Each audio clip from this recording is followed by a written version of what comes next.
విశాఖలోని అపోలో ఆసుపత్రికి చెందిన అంబులెన్స్ సర్వీస్ ప్రారంభోత్సవంలో సిపి శంఖ ప్రతాప్ బాక్సీ పాల్గొన్నారు. ప్రతి సంవత్సరం రోడ్డు ప్రమాదంలో అనేక మంది ప్రాణాలు కోల్పోతున్నారని, దీంతో అనేక కుటుంబాలు రోడ్డున పడుతున్నాయని ఆవేదన వ్యక్తం చేశారు. శంఖభద్ర బాక్సీ రోడ్డు ప్రమాదాలు తగ్గించడానికి అనేక చర్యలు తీసుకుంటున్నామని, ప్రమాదాలు తగ్గించేందుకే అపోలో ఆసుపత్రికి సిబ్బందిని ఒక అంబులెన్స్ ఇవ్వాలని కోరామన్నారు. దీంతో సానుకూలంగా స్పందించిన వారు తమకు ఒక అంబులెన్స్ ఇచ్చినట్లు తెలిపారు. ఇక 1066 నెంబర్కు ఫోన్ చేస్తే వెంటనే అంబులెన్స్లో ఉన్న పోలీసుకు ఫోన్ వస్తుందని, అందుబాటులో ఉన్న 16 ఆసుపత్రులకు తీసుకువెళ్తామని సిపి వెల్లడించారు. తగ్గించడానికి, యాక్సిడెంట్ లో మరణాలు తగ్గించడానికి, ఇంజురీస్ తగ్గించడానికి మేము కఠినంగా మోటార్ వెహికల్ యాక్ట్ ప్రొవిజన్స్ పాటించడం అది ఇన్ష్యూర్ చేస్తున్నాం. లైసెన్సెస్ రద్దు చేస్తున్నాం, చలాన్ కడుతున్నాం, బాగా ఎన్ఫోర్స్మెంట్ జరుగుతుంది.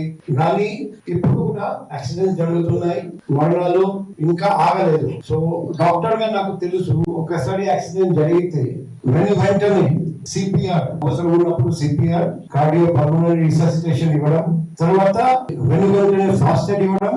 ఎంత అర్లీగా మనం హాస్పిటల్ తీసుకెళ్ళగలిగితే, అంత అర్లీగా ట్రీట్మెంట్ స్టార్ట్ చేయగలిగితే అంత బెటర్ ఛాన్స్ ఇంజురీ నుండి పూర్తిగా రికవరీ అవడానికి, తర్వాత మరణాలు ప్రివెంట్ చేయడానికి, అరికట్టడానికి.